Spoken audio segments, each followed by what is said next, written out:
Could you tell me a little bit about the construction of the yurt? This is a Mongolian yurt, and they call it ger. And it's made to be put up and down like 2 times a year at least. So it's really a nomadic yurt. And the walls give more or less the size of the yurt and the length of the roof poles. But the walls, like this ger is made of 5 walls that you can squeeze and put out, no? Or So I'm going to go over here, and is this sort of the wall then that can be squeezed together like yeah, that can be put like an harmonica. like a harmonica? Yeah. And this is supported by these roof. Well, it's actually supported by the rope that you see. Ah, the rope. This dark brown rope. Yeah. It's a horse hair. Oh. And that's a very important rope. It holds the whole structure together. Yeah. So it's not so complicated as it looks, maybe, to Well, put it all you up. have to know what you're doing, because you can put it up in many ways. You can put it up wrong. So actually it's all kept together by some rope then, Yeah. you could say. Yeah. Also the roof poles, they land on the hammer on the wall with a small rope.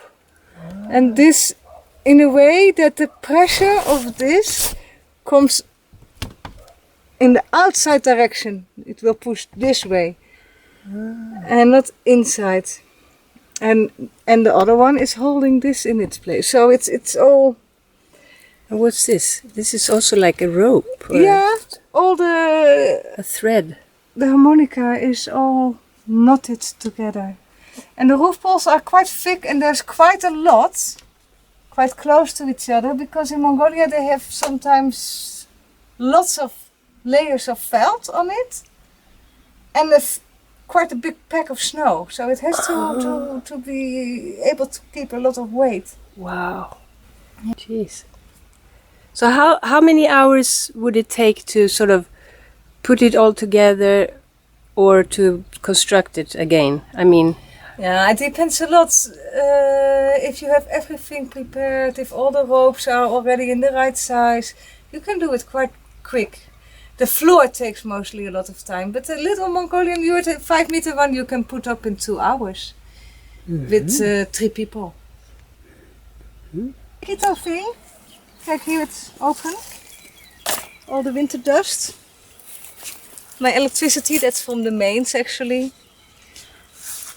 And then there is a lining, which you will see later from inside. Then there is a felt, which is in this case a sort of recycled fireproof material. Then under here is still a layer of 100% woolen blankets. Wow. And then comes the waterproof layer of canvas, which is this. Wow. It's a bit dirty, but it's 11 years old and it's perfectly waterproof. So there are many layers. And then there is the pyjama, what I call, and that keeps the all the layers, because the roof layers and the wall layers are separate. It keeps it all together with these strips. Oh. And that's a bit maintenance what you have to do as well. When it's stormy, you have to check it all, if it's still staying in place. Because if one layer opens, then it gives possibilities for the next layer to open. So it's not something you can leave alone for a long time. Or you need somebody then to check up now and then. And to let some air come in and out. Yeah. And this is my antenna pole. Ah. When my son was 12, I decided he needed TV, because he would not watch at home. He would watch at all his friends' places and play naughty games, and so I prefer to have him home sometimes. And I think he enjoyed that. And well, it's still there. What is that stone there? This is one of the ropes. Well, It's gone by the sun. One of the ropes that's connected to the top to put some weight down that keeps the yurt in its place. Because the walls are not screwed to the floor, nothing. It's all like a loose construction. So around the yurt it's like 8 of these ropes, and if it's really stormy you can put some extra ropes. And that's more or less enough to keep it down. Wow. Susanna, why did you choose to live in a yurt? If you would say 2 or 3 things, what are the main reasons? Yeah, I think one thing is the main reason in the beginning was to escape the narrow-minded system in Holland and the wish to be more in nature.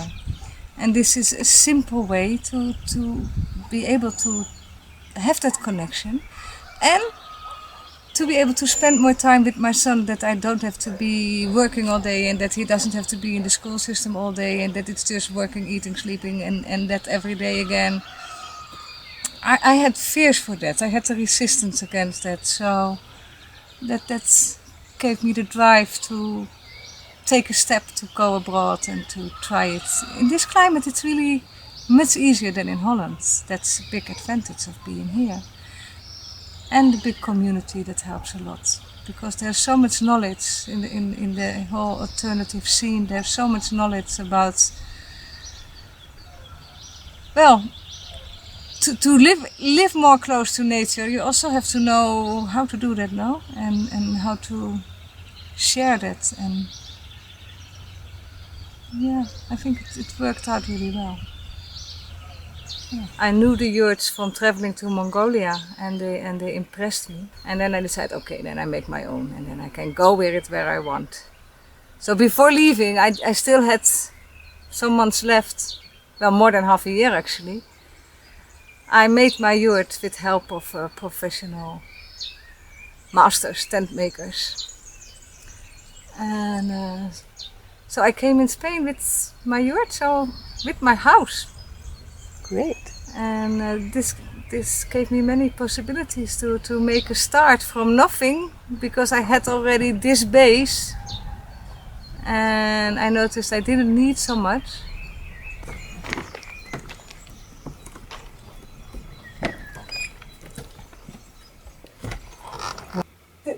This was actually the bedroom for my son. There's still some little things hanging. He had some more. I mean, under the bed is a big drawer, and there was all his Lego, and there was some cupboard beside, and his school books, and he had the cupboard there with his books.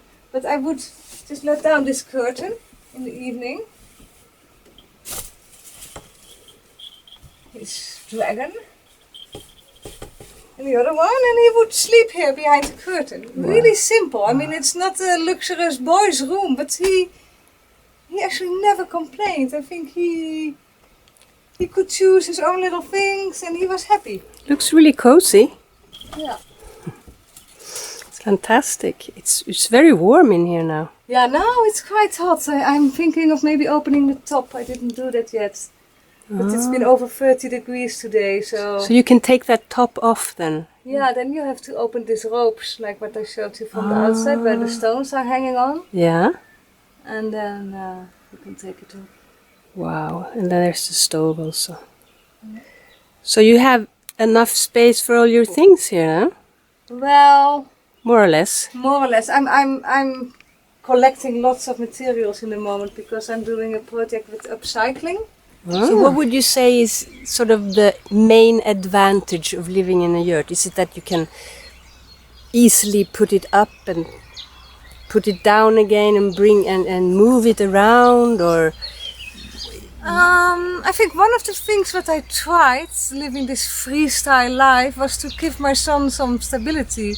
And I was not really aware when I started to make the yurt, but in reality it came out that I could move from one place to the other and the house would be as safe and as known as before. So the place would change, but his bed was in the same place. Everything would be really trustful for him, or Secure? secure. What is cheaper than if you would live in a house, for example? In which way is it? Is it? In my case, it's cheaper because I pay just what I use for electricity and water, and you don't have a lot of maintenance. There is some maintenance. There are some covers you have to change now and then. There is some painting of the woodwork you have to keep on. But it's not only a money thing. It's also it gives really just a lot of freedom, and the feeling for me in the yurt, it gives me also very good feeling. It makes me, yeah, for me it's really homely, and